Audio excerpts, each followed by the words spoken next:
1162 में पैदा होने वाला एक लड़का आगे चलकर दुनिया का नक्शा बदलने वाला था। उसकी फतेहात का नतीजा तकरीबन 4 करोड़ अमवात। लेकिन सवाल सिर्फ ये नहीं कि इतने लोगों को मारा कैसे, असल सवाल है क्यों मारा। इसका जवाब एक दूसरे नाम से शुरू होता है, तैमूजिन। तिमुजिन का बचपन बहुत सख्त गुजरा, जिसने उसे एक ही सबक सिखाया। यतीम हुआ, कबीले ने छोड़ दिया और फिर गुलाम बना लिया गया। जिंदगी सिर्फ एक जंग थी। उस वक्त मंगोल कबाइल आपस में ही लड़ते रहते थे, कोई एक लीडर नहीं था।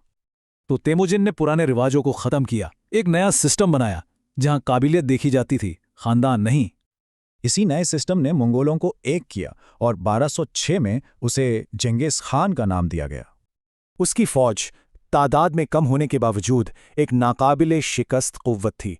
वजह जबरदस्त हिकमत अमली, रफ्तार और खौफ, इसके साथ डिसिप्लिन और जासूसी, ये थे उसकी फौजी कामयाबी के राज। और इस तरह उसने तारीख की सबसे बड़ी सल्तनत कायम की, चीना से लेकर यूरोप तक। तो फिर वापस उसी सवाल पर आते हैं, आखिर इतनी वहशत की जरूरत क्यों पेश आई? जवाब है स्ट्रेटेजिक टेरर। ये एक सोची समझी पॉलिसी थी जहां खौफ को हथियार बनाया गया। उसने शहरों को एक सीधा सा पैगाम दिया, या तो हार मान लो या फिर मिटने के लिए तैयार हो जाओ। उसके नज़दीक एक शहर को तबाह करना मुस्तकबिल की बगावत दबाने से बेहतर था। लेकिन गेंगिस खान की लेगेसी में एक अजीब तजाद है। वो तबाह करने वाला भी था और जोड़ने वाला भी।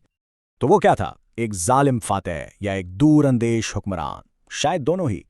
उसकी कहानी इस बात का सबूत है कि कभी कभी बड़ी तामीर बड़ी तबाही से ही जन्म लेती है।